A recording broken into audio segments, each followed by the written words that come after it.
Well, well, well. We are here. We are here. Well, I'm here. You're there, but it doesn't matter. We're together on this incredible evening. Welcome and thank you for joining us for National Philanthropy Day 2021. First of all, let's talk about philanthropy. Let's talk about why we're here. We're here because people give. Give from what? The heart. Not everybody gives from the pocket. Sometimes it is from the efforts that they do out in the community. Sometimes it's just telling somebody to support somebody.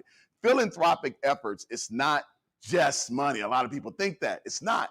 But today we want to just celebrate and let you know about those that are out in the community, whether it is a business, whether it is your neighbor that is out here doing some incredible thing to help the needle continue to move forward for humanity. It is also an honor and a pleasure to celebrate philanthropy once again because a couple of months back, I hosted the Black Philanthropy Month celebration. And we also want to thank Community Foundation because the Community Foundation, this particular event is also happening. So thank you. Now, just a little bit about National Philanthropy Day. It celebrates the philanthropic work that everyone does to make a difference and create impact in their communities. In 1986, President Ronald Reagan first proclaimed November the 15th as National Philanthropy Day. Since then, communities across the globe have celebrated by hosting events to recognize active donors, to recognize volunteers, foundations, leaders, corporations, and others engaged in philanthropy. In Richmond, we are not short on philanthropic and community engagement. In fact, whenever someone says in fact, that means big news is coming. In fact, today's event, hosted by Association of Fundraising Professionals of Central Virginia, is one of the largest in the nation. Shout out to y'all, Richmond. Y'all be showing up, and I love it. Now I would like to introduce Kate Boyles, AFP chapter president. Kate, take it away. Micah, thank you so much for the introduction and for serving as our MC this evening. Good evening and welcome to the 2021 Virtual National Philanthropy Day. As Micah said, I am Kate Boyles, president of AFP Central Virginia. We would like to take this opportunity to thank all of our event sponsors who are listed on the screen. The support of our sponsors allows our chapter to continue to celebrate the impact of philanthropy in our region. This event takes an incredible team and leadership each and every year. The National Philanthropy Day Planning Committee has done an outstanding job planning not only tonight's virtual program, but also supporting a small reception for honorees and nominating organizations in October. On behalf of the AFP Central Virginia Board of Directors, I would like to personally thank our co-chairs, Clara Stokes and James Wazalewski, event planner, Joe Wright, and the host of the NPD reception, Jess Burgess and Dogtown Dance Theater. The entire National Philanthropy Day Committee for making this celebration possible. Their continued imagination and flexibility in creating this virtual event has been truly amazing. I would also like to thank all of the nonprofits who submitted nominations this year. The impact of our nonprofit community in the region is remarkable, and we are grateful for the amazing work that each of your organizations does. Also, I'd like to thank the National Philanthropy Day Awards Selection Committee and recognize its chair, Scott Dodson. Thank you to the committee for selecting these wonderful philanthropists this evening.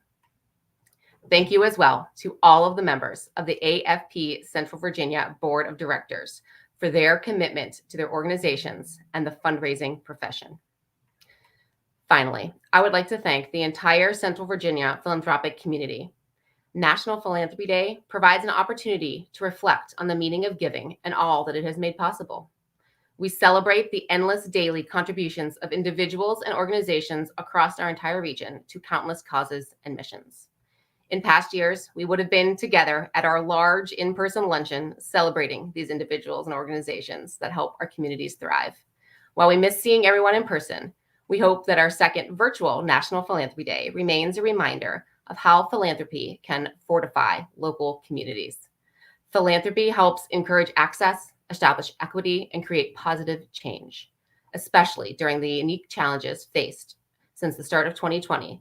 Philanthropy has helped keep those most in need sheltered, fed, healthy, safe, and has continued to change our community for the better.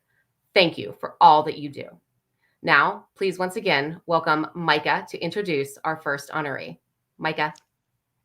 And Kate, real quick, while you're thanking so many people, it would be remiss if I didn't say thank you for your leadership and all that you've done to help keep the needle moving forward. So shout out to you too. Thank you. Thank you, Micah. Thank you. You got it. You got it. All right, so here's the deal. We're about to go through some incredible individuals, some incredible companies. And I know a lot of people say, well, who does philanthropy? I can tell you one way to find out if someone does philanthropy. Ask them to pronounce the word philanthropy. That should tell you everything you need to know. Moving along. We're now about to go with the Crisis Response Philanthropy Award. Now, the Crisis Response Philanthropy Award honors an individual, group, corporation, small business, or foundation that made a significant impact during the recent COVID-19 pandemic. Willingness to listen and respond to the needs of the community during the crisis and mobilize action. Encourages collaboration to address the challenges caused by the crisis. Please welcome Executive Director Jess Burgess with Dogtown Theater to tell you more about this year's Crisis Response Philanthropy honoree, Culture Works Richmond.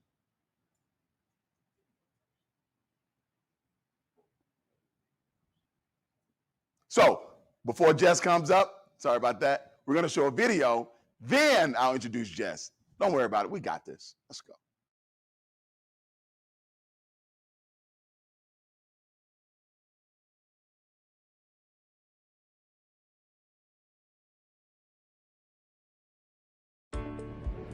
Culture Works is just really instrumental in making sure that arts and culture organizations and independent artists find support, find network, find connection.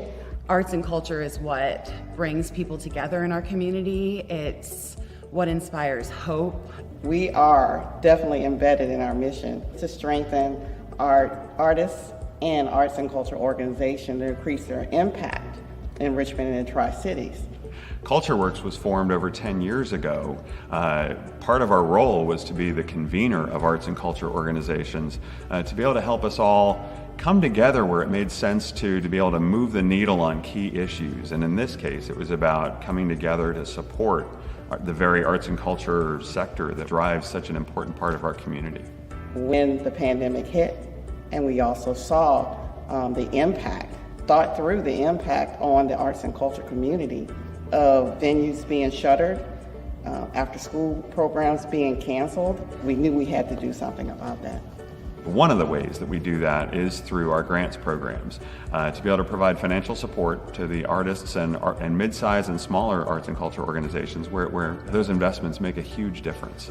Culture Works COVID Relief Fund was absolutely paramount in keeping Dogtown open, or being able to reopen rather. In a time where we felt so disconnected, this felt extra important to support artists and creative workforce professionals because they offer so much to our community. A group of arts and culture leaders, other nonprofit leaders, arts organizations were coming to me and said, can we get together and talk about the impact of all this on the artists? We were so lucky and honored to receive so much community support and funding from individuals, foundations, corporations. So far, we're really pleased to have been able to award these $500 grants to 384 individual artists, as well as other grants to organizations, about 21 organizations. A lot of them are community-based, and a lot of them are serving underrepresented and underserved neighborhoods. In total, that's added up to over $290,000 in support. Artists were hosting concerts and auctioning off artwork to grow the fund. And so to think about where that began in that period of turmoil and be able to make such a difference in the lives of those individual artists and those organizations, we're just really blessed to have been able to do that. Dogtown Dance Theater is an organization that Culture Works has supported over the years financially, and vice versa. Dogtown Dance has been just an incredible partner. Jess particularly is such an advocate for artists, making sure that their voices are heard, that they are seen and acknowledged, and that they're supported. I love how Dogtown exists in the community and also serves the community, because space and place is very important. For arts to be accessible to those who need it. I think the funding part of it was definitely really important, but knowing that you had a partner was, I think, key to making sure that all of the arts organizations were, bringing this sense of unity into what we were doing as we were thinking about the reopening plans. On behalf of AFP Central Virginia, it's my honor to present you with this award for Crisis Response Philanthropy. Thank you so much. I'm honored to accept this on behalf of the CultureWorks team and the whole coalition of partners that made this possible. Thank you. Thank you.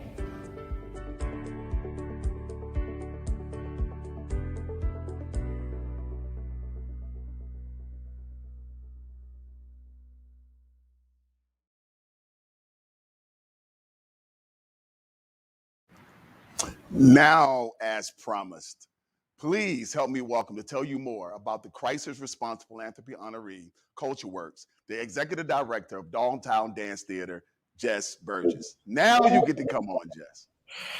Hi, thank you so much, Micah. I'm a little emotional after watching that. That was amazing.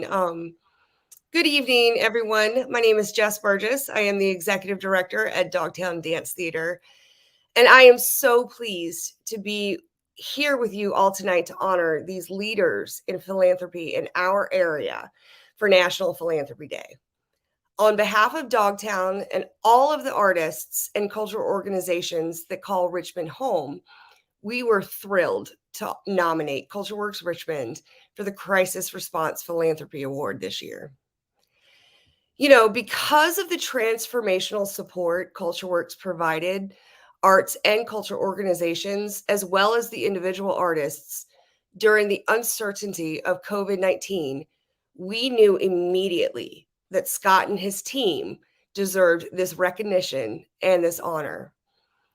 CultureWorks supports so many of the arts and cultural organizations here in Richmond.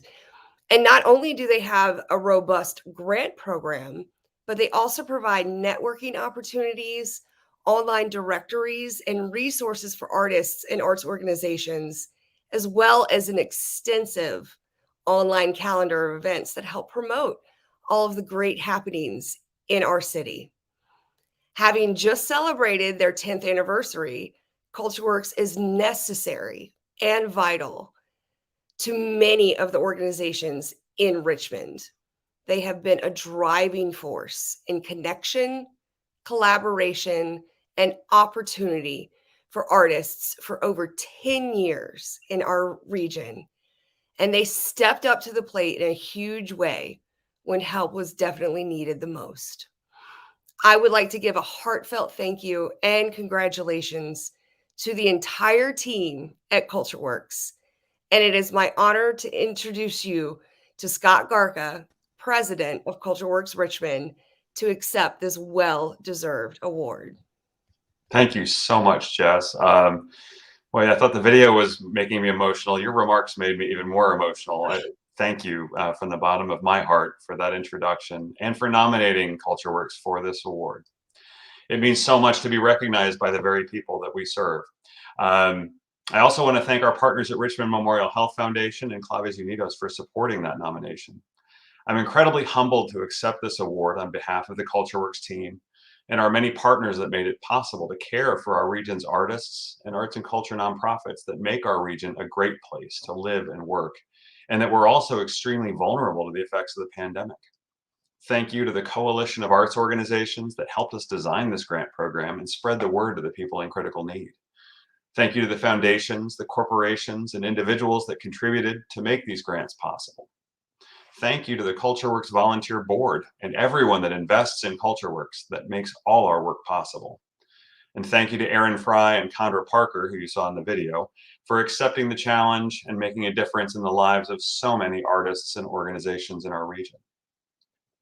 When we started this relief fund, I knew we had to do something to help, but I wondered how much impact could it really have. I met someone several weeks ago that crystallized that impact for me.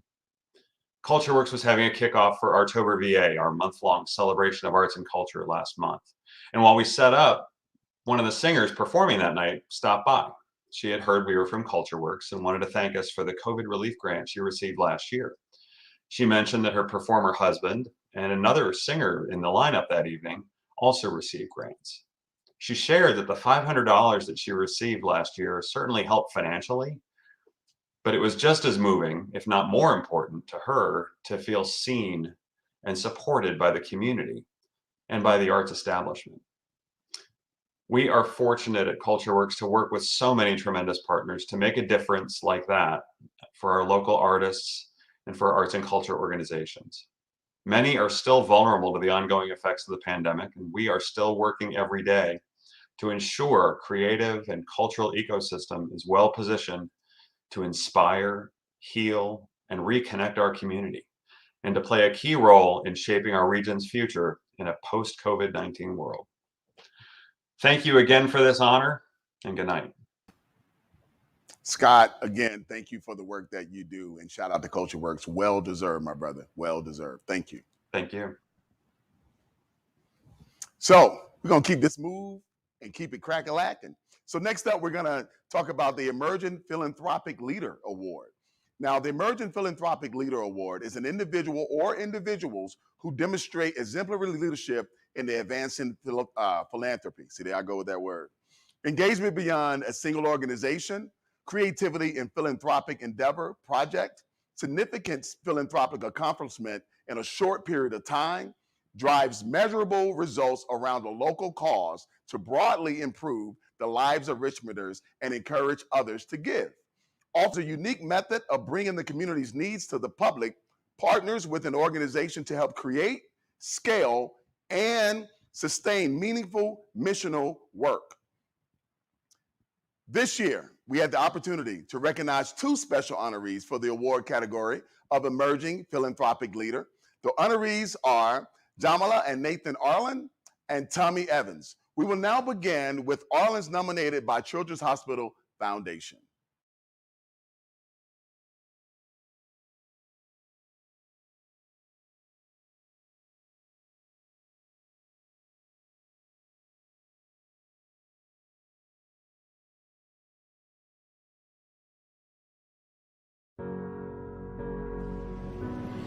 So we all have an idea in our mind of what a philanthropist looks like, what a major donor looks like, and this is a couple that at a very early stage in their life is making a really incredible gift.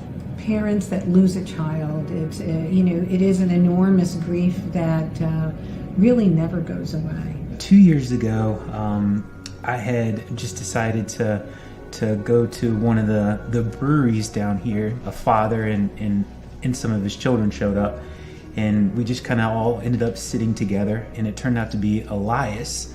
I heard him just mention something about he works for a children's hospital, and one thing that he did point out, he's like, if you ever need anything, he's like, just let me know. And a couple weeks after that, we found out that Jasper had pleural effusions on his lungs, so he was building up fluid on his lungs, which can be a sign from a congenital heart defect in utero. You just imagine it's such a profound time of life when you're having the birth of your child. And honestly, no one wants to be in a neonatal intensive care unit, but you do want to have a really good team and the expertise to be able to provide the highest level of care if you need that. We reached out to Elias, and we actually made an appointment once we had switched to VCU and Children's Hospital, that there was just so much care in everything that was being done, like in the organization, like all the way through. It was just a really good experience for us and for Jasper. So we work with so many donors who make a difference in this incredible project, and there's great joy in giving and philanthropy, but in the work that we do, there's also grief.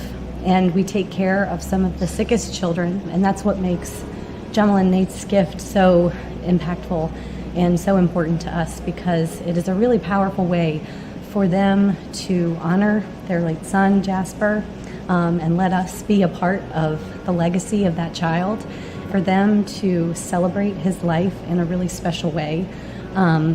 And through a playroom that Jasper will never get to play in, but they know that so many children will be able to play in those spaces. Their siblings will be able to play in those spaces. So they're bringing light and joy to others while also remembering this precious life and the impact that the Children's Hospital had for them over a very short period of time.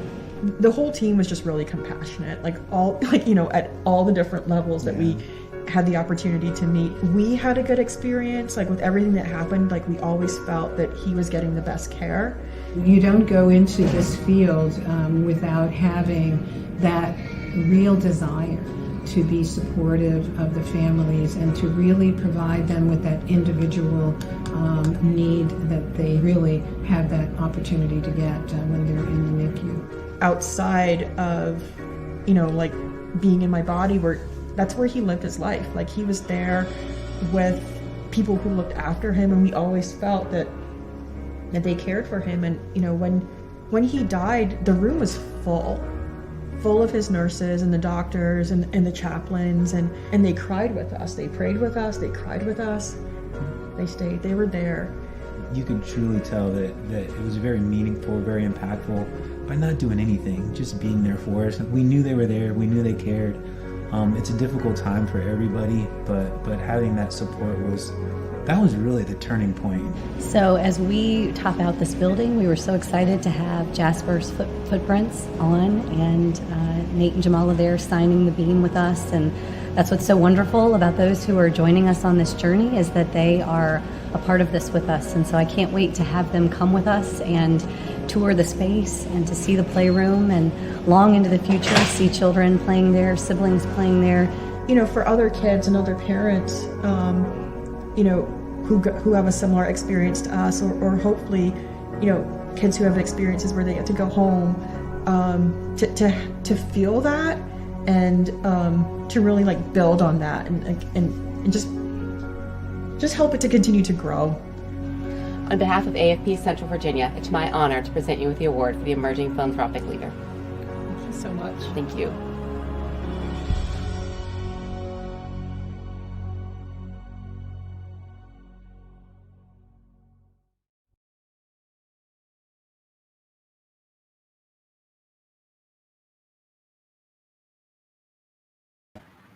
Wow. I mean, just wow. Now, let me tell you what's not going to happen tonight. I'm not going to cry. That's what's not going to happen. At least that's what I'm going to tell myself until I do.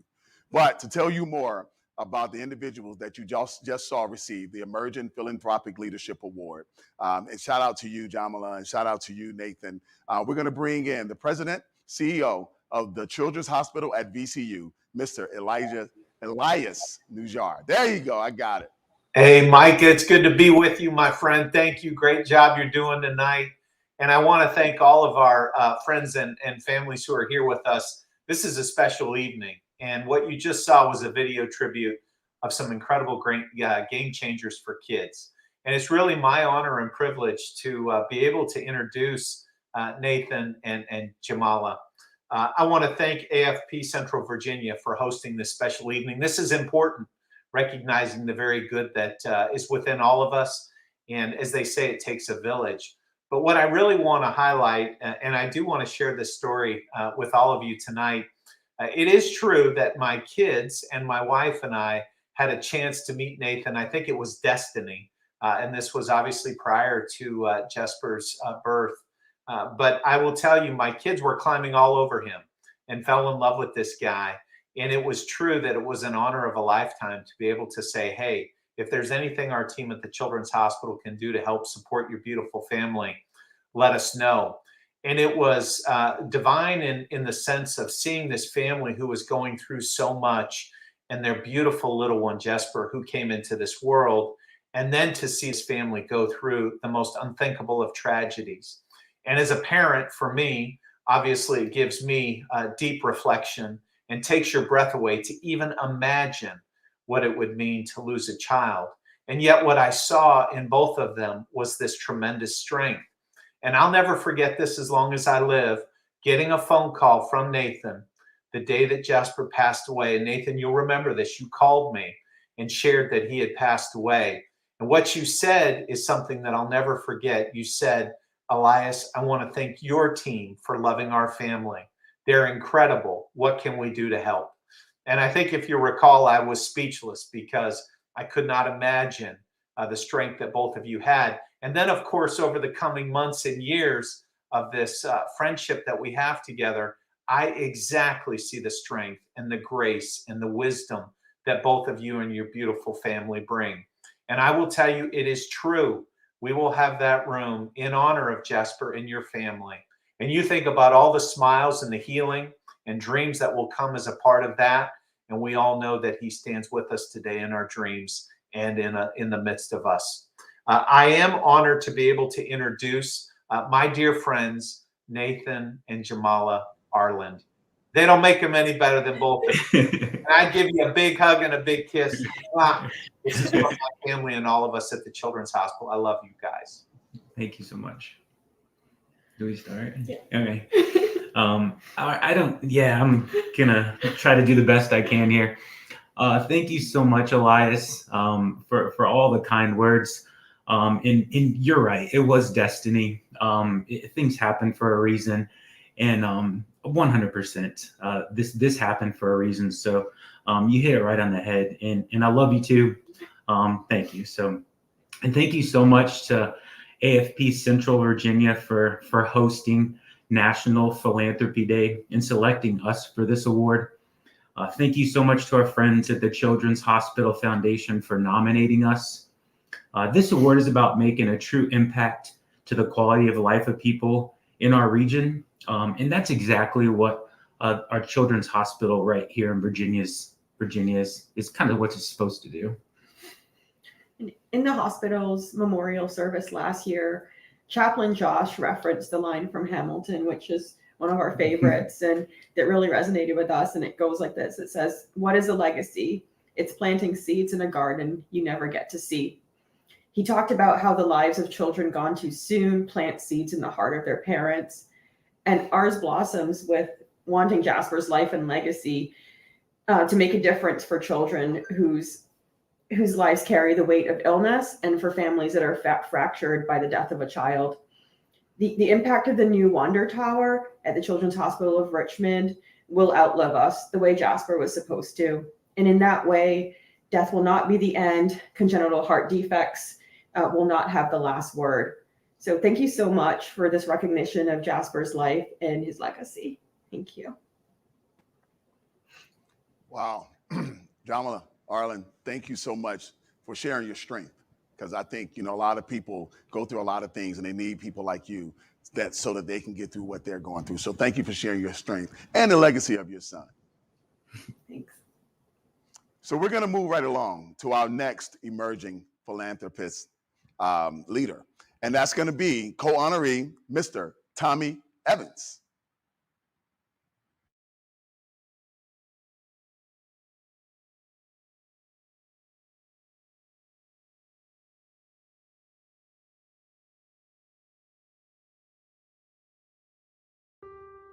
When Tommy first came into the healing place, I just saw something that was remarkably different about him. His relationship with his entire family was extremely important, and he came in wanting to turn his life around. I've known Tommy since I got to the healing place in 2007, and I was able to watch the light come back on in his eyes. In 2007, I entered, the Healing Place program. I had a bad addiction with alcohol and the hardest street drugs out there. He came in kind of broken when he was broken. I felt so hopeless, and I just didn't know what my life had become. I couldn't keep a job. I couldn't keep a girlfriend. I couldn't keep any friends. I had no money. At that time, my dad was paying for my apartment. He was paying for my truck. So he came to pick me up one day, and he was taking me down here. Certainly there's other, rehab processes, but this one, it's like a behavior modification program. And for what I had going on in my life, how deep rooted the last 12 to 15 years were with what I had been developing, it really changed how I work through challenges. It didn't just separate me from the world for a year. It gave me the foundation to work through stuff that I do here today, 15 years later.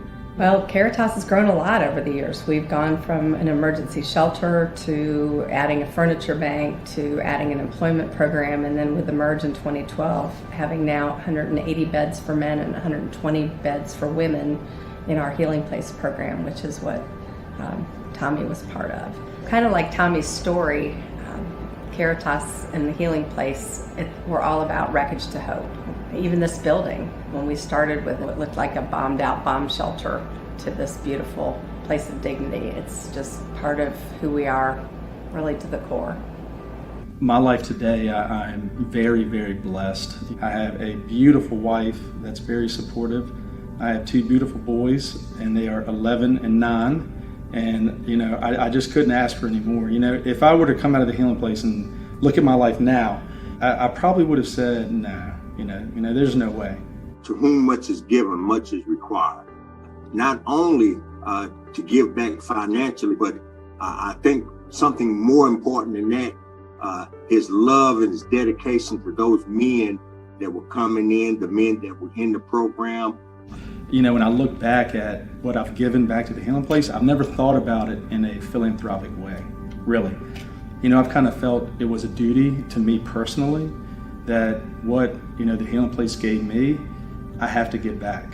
If it wasn't for Caritas and the healing place, I mean, I might not be alive, or I might still be out there, you know, maybe living on the streets or in jail. I often tell people that I'm grateful for being an alcoholic and an addict. In my personal life now, in my professional life since then, I've been able to put a lot of the stuff that I learned, you know, to work. Being a role model, taking the lead, encouraging the men, all of that is part of the giving back.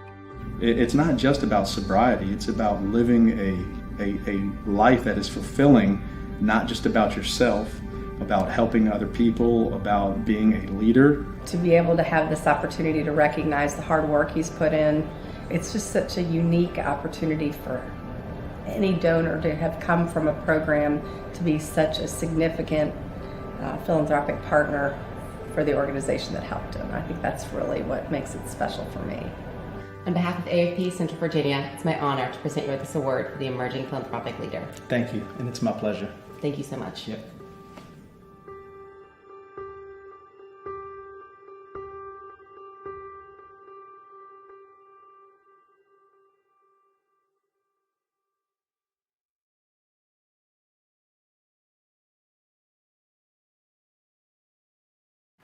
Wow. And if there's any of these organizations that I'm most familiar with, it is Caritas. And I want to bring to just talk more about the emerging philanthropic leader, honoree Tommy Evans. Please welcome Karen Stanley, the CEO of Caritas. Hey, Karen.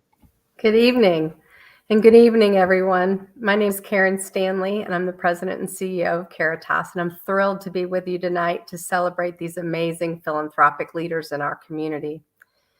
Caritas creates a safe place to heal and time to rebuild.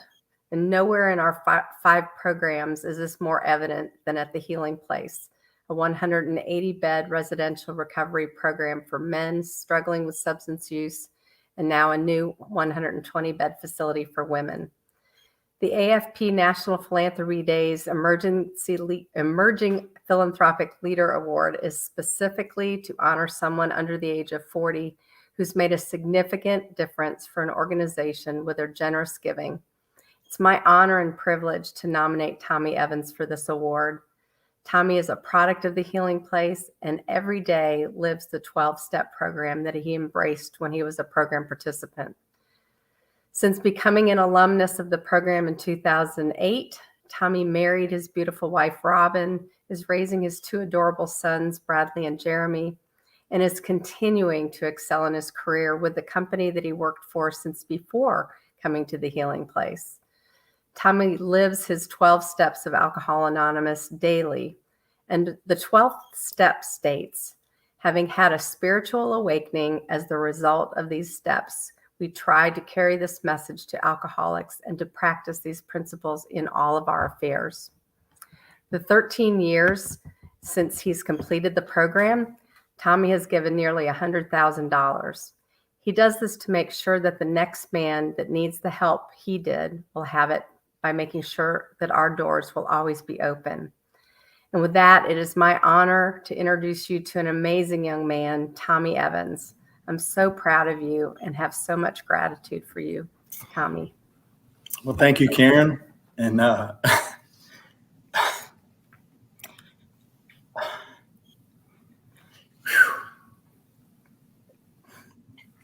You get me started now. oh gosh, this is so, you know, it's tears of joy that I have right now. You know,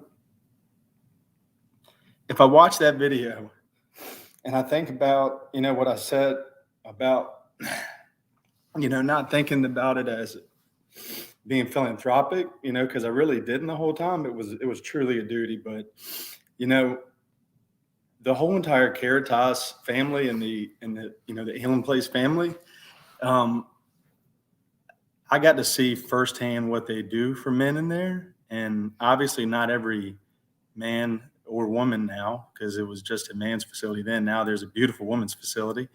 Not everyone that goes in there is always as serious. Sometimes they are. Everybody has their own path. But just, you know, I quickly realized that, you know, I kept hearing that it only costs $17 a day, and it's only from people making donations.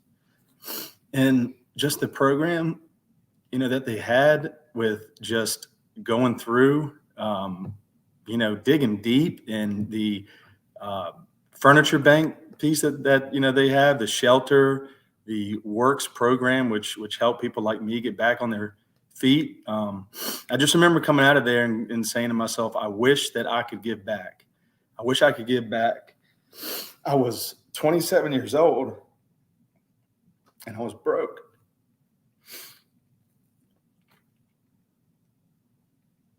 And then finally, you know, I started making money and I started to slowly get back. And through me working the principles of my program, I was able to build a career back for myself. And every year I gave more and more back because it's such an awesome facility. I mean, I've seen firsthand what it does to men in there. I mean, it changed my life. And there's so many people today that are dying from the opioid epidemic and, you know, alcohol and drugs. And it's such a sad thing.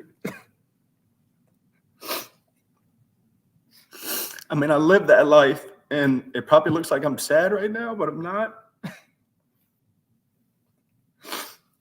I'm just so grateful, you know, because I look back 15 years ago, and, you know, if it wasn't for Caritas, a Healing Place, I don't know where I'd be right now. So thank you, you know, thank you to AFP, thank you to Caritas, you know, because you helped me get my life back. Cry, brother, cry, because those are tears of joy, and you deserve to be proud of yourself. You have done something a lot of people have not been able to do. You know, I'm one that can openly say that my mother did not make it over that hump that you were able to make it over. So I live vicariously through you, hoping that you continue to impact others that are doing the same thing that you're doing. So be proud of yourself, and thank you. Thank you for your work, and thank you for your testimony. Thank you, Todd. Thank you. Thank you. All right. I told you what I'm not going to do, and I'm not going to do it. All right. So we're going to keep this thing moving right along. I want to introduce now the Enduring Spirit of Philanthropy Award. Now, what that award entails, the Enduring Spirit of Philanthropy Award, an individual, family, corporation, small business, or foundation whose long-term philanthropic partnership and investment has made a demonstrable impact on an organization or cause and provides services to nonprofit organizations in a unique way that helps build the community's capacity to serve, provides faithful, multi-year, multi-generational support to move the needle for an organization, community, or cause, offers a unique method of bringing the community's needs to the public, introduces an idea, program, or partnership that benefits more than one organization, and lastly, gift is so genuine that it inspires others to give as well. Right now, please check out this video from Enduring Spirit of Philanthropy Award nominee.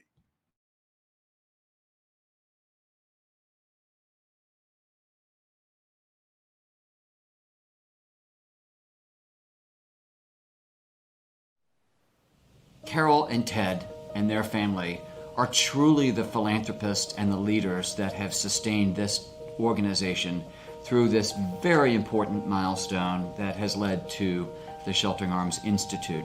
Sheltering Arms provides such great services and possibilities for their people to do things they never thought they could. Not only have they been very generous with their own treasure, but Ted and Carol have been tireless in terms of their own effort and their own advocacy, starting with Carol as the leader of the junior board and the organizer of the Bal du Bois, our single largest fundraiser for many, many years.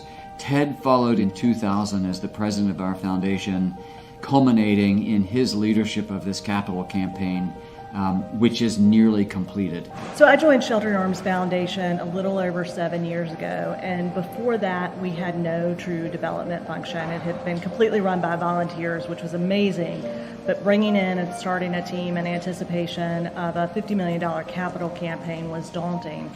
Back then it was just investments, and there was no, this was 2000, there was no idea of a campaign.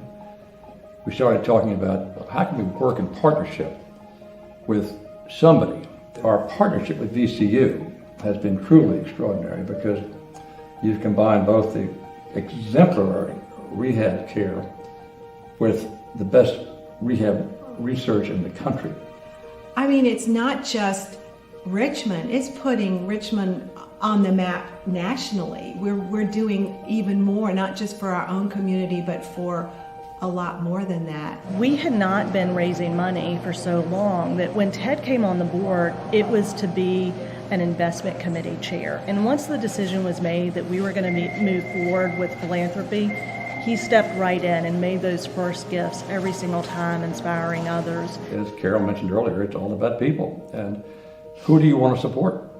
And we want to support the people who are at Sheltering Arms and help them have what they want and have the research products that they want. It goes beyond just the hospital, it's the foundation. We started the foundation 7 years ago. Under Mac McElroy and Kelly Merricks, we really have done magical things with money raising and for what it's been raised for. I think the far-reaching aspect of Sheltering Arms touches so many lives in so many ways and makes a difference. They are the first ones to give and encourage and motivate others to do so. But they do it with such humility. They're very quiet in their giving, but they're very inspiring, and they want others to join them. As you say, we supported a lot of different things. I mean, we're joiners, we're cheerleaders, and if it's a good organization, we want to be part of it. As far as our ever wanting any recognition for anything, we don't want that. You give because of what you believe. We are incredibly grateful for their service, their generosity, and the entire family for their support. On behalf of AFP Central Virginia, it's my honor to present you with the award for the enduring spirit of philanthropy. Oh my goodness. Okay, thank you so much. So much. We're humbled. This is really something.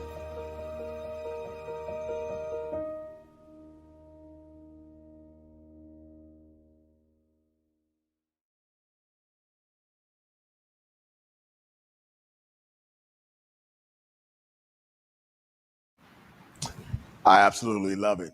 So to tell you more about the emerging spirit of philanthropy honorees, Carol and Ted Price, please welcome the president of Sheltering Arms Foundation, Mr. Mac McElroy.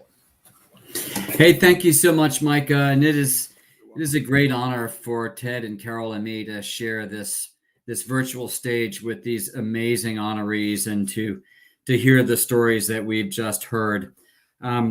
I have the great honor to introduce Ted and Carol Price. And as I mentioned in the earlier video clip, their history goes way back into the 1970s when Carol joined our junior board.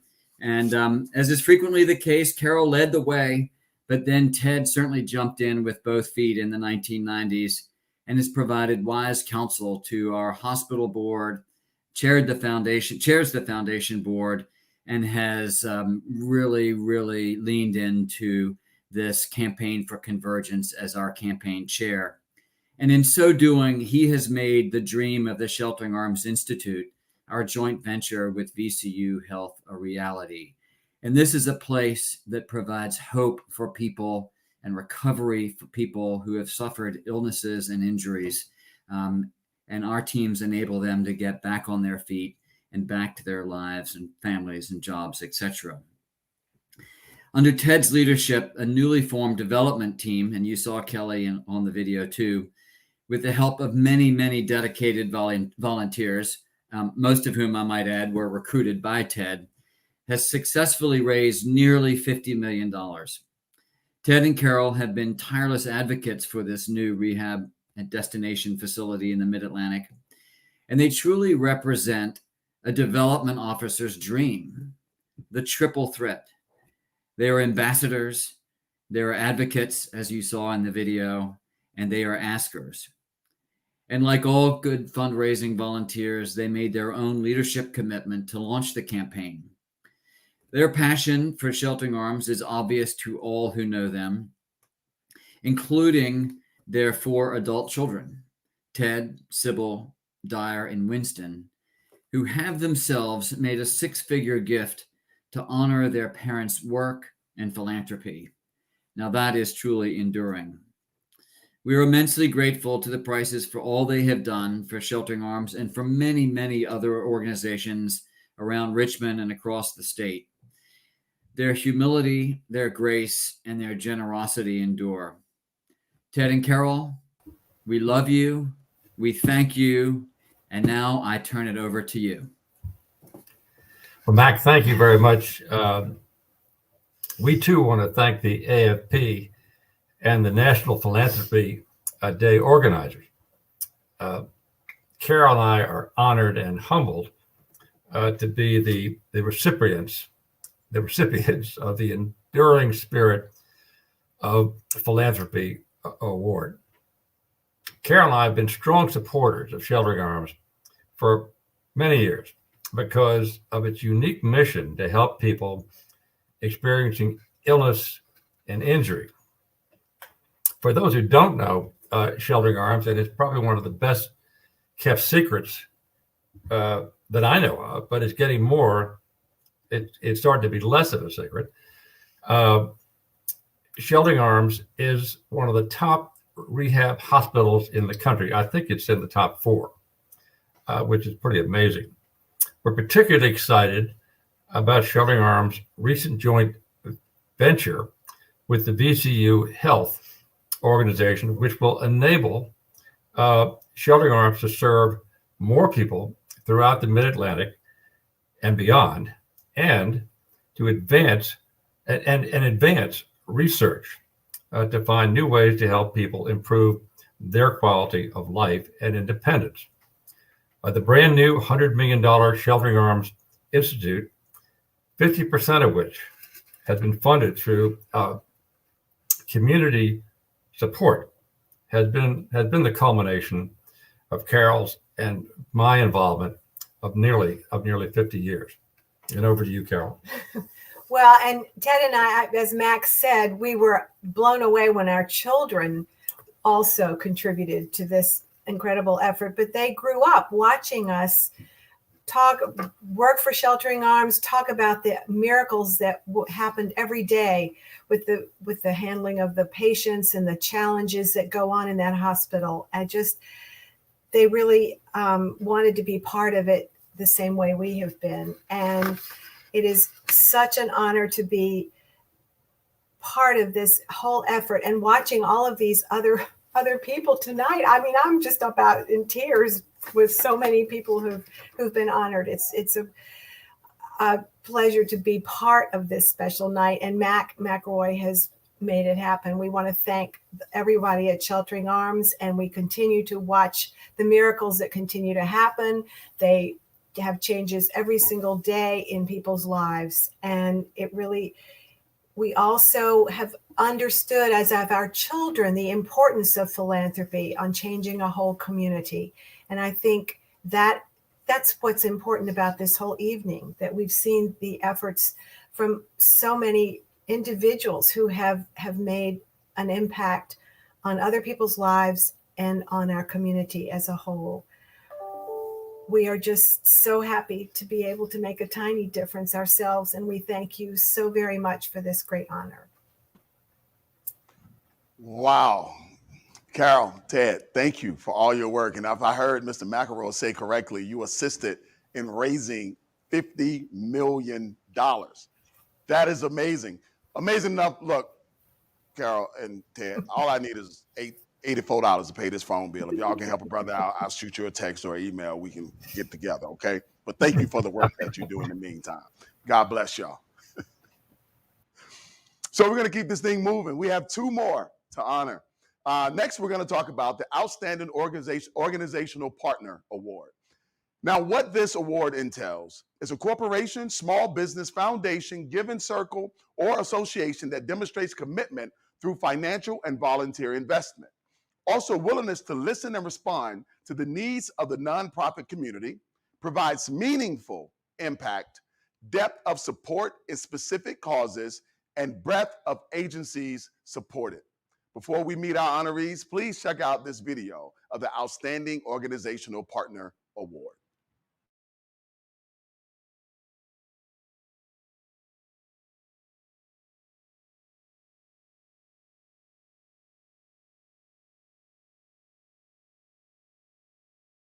Virginia Housing's mission is to see that every Virginian get a quality, affordable home. We couldn't accomplish our mission at all without the partnerships that we have. And Habitat is one that really speaks to me. Richmond Habitat has been around for over 30 years, founded in 1986 here in Richmond. During that time, we've built over 360 homes for first-time homeowners. We use volunteers to build our homes. And we calculate that saves us over $50,000 a house. That's one of the ways that we can keep the homes affordable and reach a lower income. I don't think there's anything more exciting and a feeling of accomplishment than going to Habitat Builds and to meet the people that will be moving into the home and to have them working alongside you. Virginia Housing services all of our mortgages at no charge. We provide the mortgages, we are the bank, we underwrite the mortgages for our home buyers. But having Virginia Housing do the servicing for us takes away that administrative burden and allows us to do what we do best, working with the homeowners and building the houses and preparing them for homeownership. We've been working with Habitat chapters all across the state of Virginia for almost 20 years. And right now, one of the primary benefits that all of them are using is our free pro bono servicing. We are currently servicing loans for 39 chapters. That's 1,200 loans, about $60 million. And that's really key because then Habitat can work on the front end and making sure that they get these families into homes, and we make sure that we're keeping them in those homes. Virginia Housing has provided Richmond Habitat with many resources. Among them include a capacity building grant that helps us strengthen our operating staff and helps us to do more of what we need to do. We also have some unique products for Habitat chapters, such as low interest loans, mixed use developments, manufactured housing development. They have an annual golf tournament, and those proceeds normally go to a Habitat affiliate. We've received that in the past. Associates come out and volunteer at our build sites. Virginia Housing also offers educational opportunities of all sorts for first-time home buyers. And they include credit counseling, budgeting help, and at Richmond Habitat, we even take our home buyers on a field trip to Lowe's so they'll know how to maintain their homes. But Habitat really offers a unique opportunity for us to try to reach those vulnerable populations such as female heads of household, people of color. And that really is what we're trying to do. Put these families on a new path and one that will make their lives more stable. Because housing is really at the center of everything else. Jobs, education, transportation, health. Housing is at the core. Our partnership with Virginia Housing is immensely valuable to our work. They help us achieve our mission.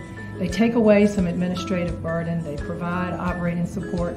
We could not do what we do without Virginia Housing. We're always willing to listen to their ideas and to see what we can do because we have quite a bit of flexibility and we want to make sure we are helping them accomplish their mission. We were so thrilled to nominate Virginia Housing for the Outstanding Partner Award with AFP. And we were even more excited that they were chosen for this award. All of us at Virginia Housing are very excited to be receiving this award. Thank you so much. On behalf of AFP Central Virginia, it's my honor to present you with the award for Outstanding Organizational Partner. Thank you so much, Kate. Thank you.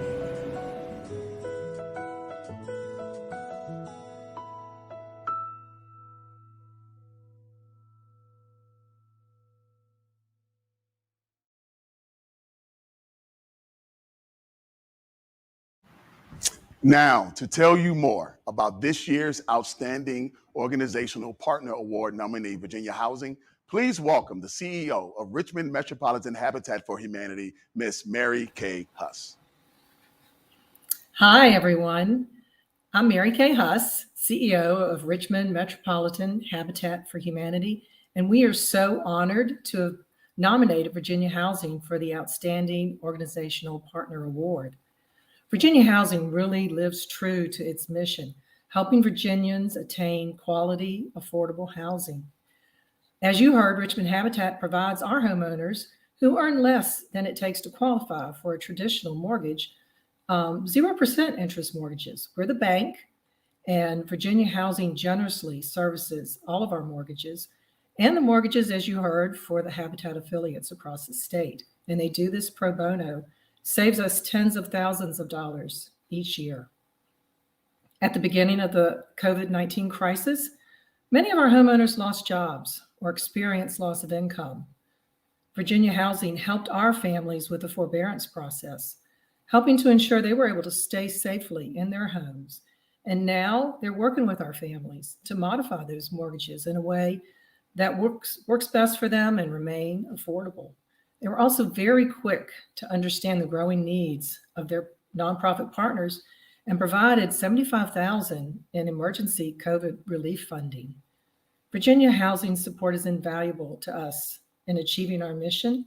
They are true partners in helping to increase access to affordable and equitable homeownership opportunities across the Commonwealth of Virginia. And we are so excited for them to receive this award. I would now like to introduce my colleague, Susan Dewey, CEO of Virginia Housing, to accept this award and say a few words. Hi, Susan. Hi, Mary Kay. Thank you so much for those kind words. It is indeed an honor to be here tonight to accept this award on behalf of Virginia Housing. For the most vulnerable members of our community, a safe and affordable home is so much more than just a place to live. It can be the difference between truly thriving or just surviving. Housing is fundamentally linked to nearly every critically need, from access to good jobs and schools to healthcare, education, public transit, and other essential services. This is why our mission is so important to the future of Virginia and its residents. A big part of what we do is to put the dream of first-time homeownership in reach of more individuals and families through programs that make buying a home more affordable and flexible. Therefore, there is a real synergy between Virginia Housing and Habitat for Humanity, our missions, and the people and communities we serve. For more than 20 years, we have proudly partnered with Virginia's Habitat for Humanity chapters across the state to help those in need realize that dream of homeownership. You've heard of a few ways that we work together to make a difference: our pro bono servicing, our grants, our education and training, lines of credit. We try to do what Habitat needs and asks of us. But again, my favorite thing to do is to be on one of the Habitat builds and work alongside of someone who is going to be recognizing their dream of homeownership. We at Virginia Housing want to thank Mary Kay Huss and all of Richmond Habitat for Humanity's staff and affiliates for this recognition, for highlighting how we together are helping make Virginia an even greater and more affordable place to call home. And thank you, AFP Central Virginia. Congrats to all of the award winners tonight. What amazing stories. National Philanthropy Day recognized the crucial role of philanthropy in lifting up communities and what we have accomplished in partnership with Habitat for Humanity is a powerful example of what is possible. Thank you so much. And Ms. Dewey, thank you for the work that you do. I was actually literally playing golf today with a partner of mine, having a business meeting, and home ownership as well as housing came up. And it is a big conversation that's going on in our community. And the work that you do is sort of even in the playing field as best you can for those that are in need. So just thank you. And please continue to do this work. We need you. Thank you. Yes. And by the way, I won at golf today. I beat Junior Bird for the first time. He can't stop me. I'm now retired because he would not beat me again. I'm going out on top. All right. That being said, we're going to move right along to our last award nominee of the evening. It is the Volunteer Impact Award. Though the work that all have been doing is very important, this one really resonates with me because it's someone giving their time. This has to do with total hours contributed to our community. The award has to do with breadth of organizations supported with time. It has to do with depth of time commitment to specific cause, leadership in a specific organization or cause, role model for the next generation of volunteers. Before we meet our nominee, please enjoy this video for the Volunteer Impact Award.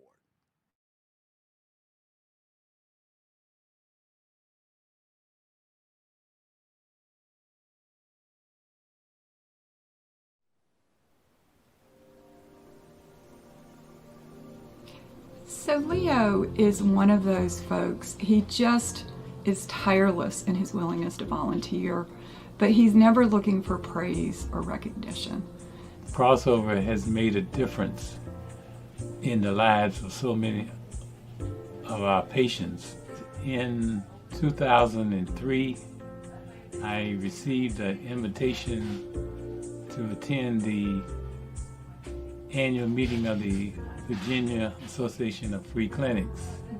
I learned that there are about 75 free clinics throughout the state of Virginia, and about a half dozen of those free clinics were in the Richmond metro area. About 18 months later, I came over to apply to be a volunteer, and in February 2005, I began volunteering at Crossover. Leo came in one day and he introduced himself and he goes, you know, I'd really like to volunteer at Crossover if you think there might be a role for me. And not only was he interested in volunteering, he was on the board of pharmacy. He had such a great understanding of being a pharmacist that we were just thrilled. And so he's been our pharmacist in charge now for 16 years. If you don't have access to affordable health care, nothing else really matters. He has done it with patience and kindness and just a commitment to help the patients that we serve. Crossover, it's a safety net organization. It's the ideal avenue for patients who are uninsured, the homeless. You know, it doesn't matter where you live, where you work. We treat patients in those circumstances, you know, with compassionate care.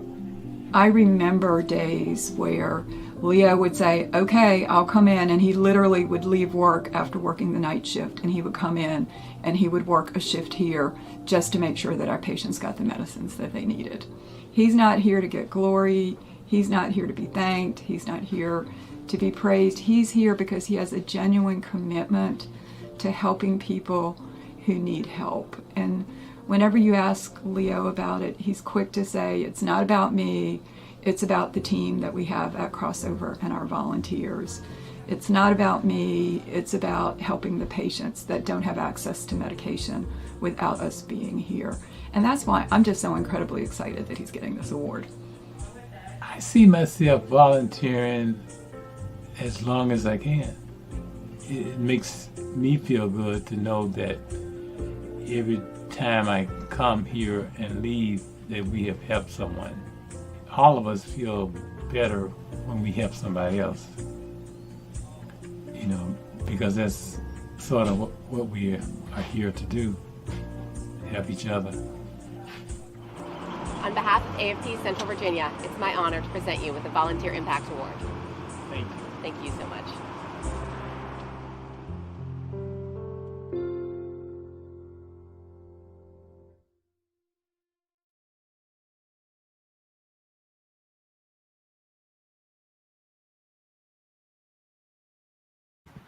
What a smile.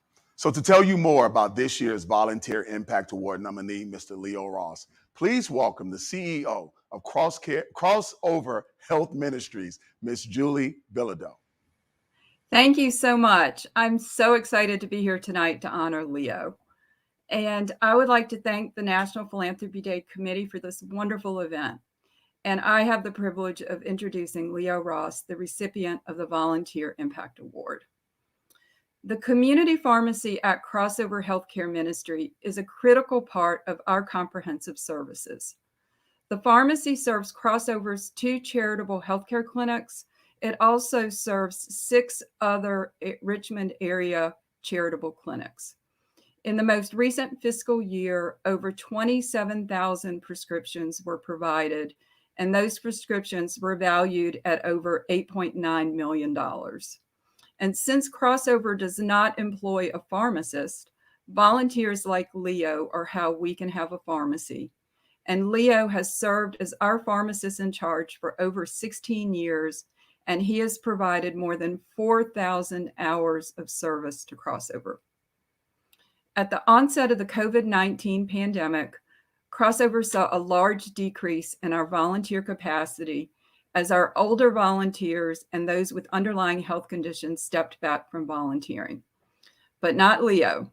During COVID-19, Leo played a vital role in ensuring that our pharmacy had adequate coverage by pitching in to cover shifts when other volunteer pharmacists were not available. And even now, Leo will pick up shifts when we are short volunteer coverage, and he always stays past the end of his shift to make sure everything is complete so that our patients can get the medicines that they so critically need.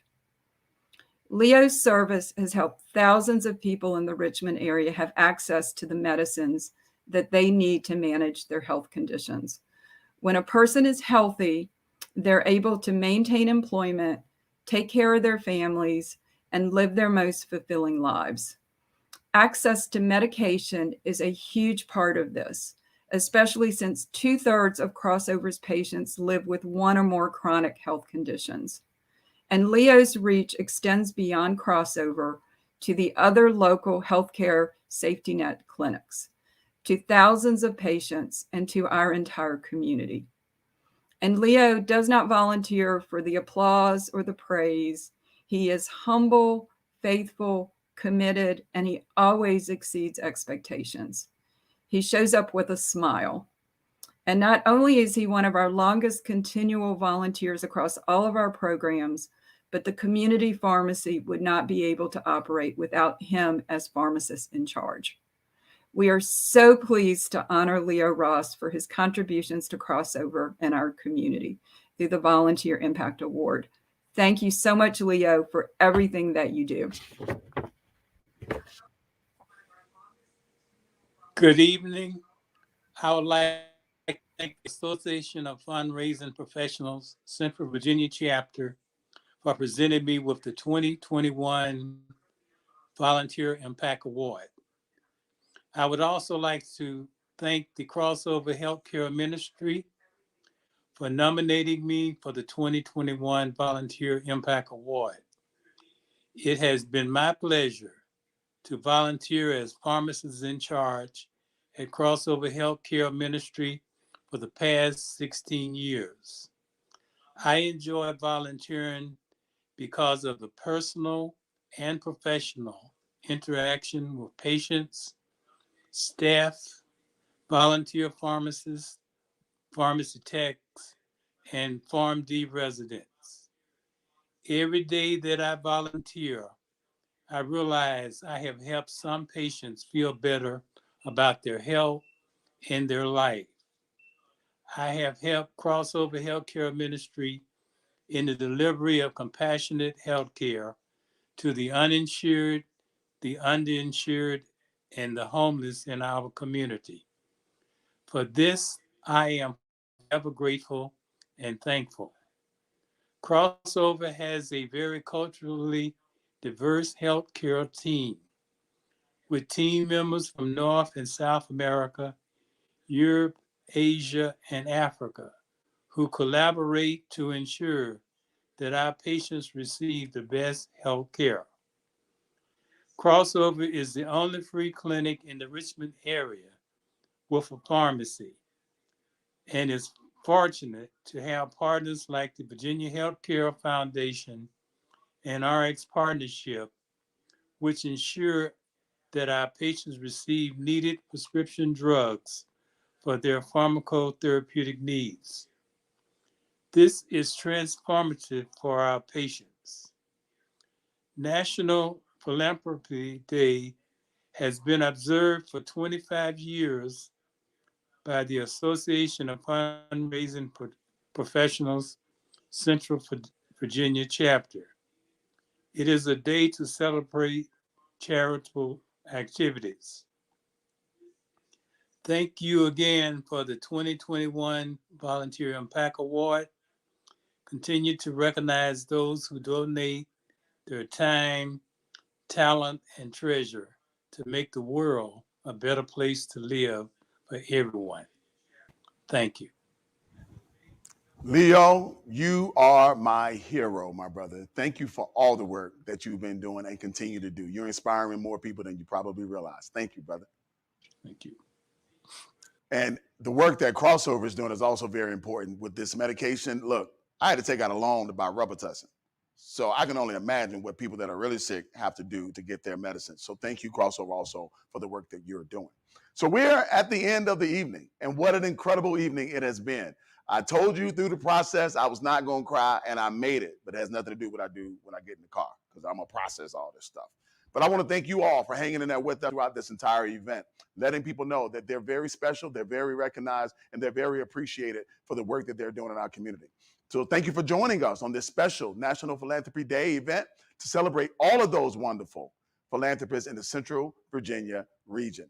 This has also been presented by the Association of Fundraising Professionals. Thank you, AFP, for your work and your dedication to those that serve. If you want to learn more about what's going on out in the community and what AFP is doing, please visit the website, www.rvanpd,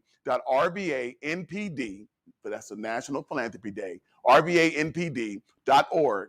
And other than that, have a great week, have a great life, and continue to do the work to help others have a great life as well. I'm Micah Bam Bam White. Peace.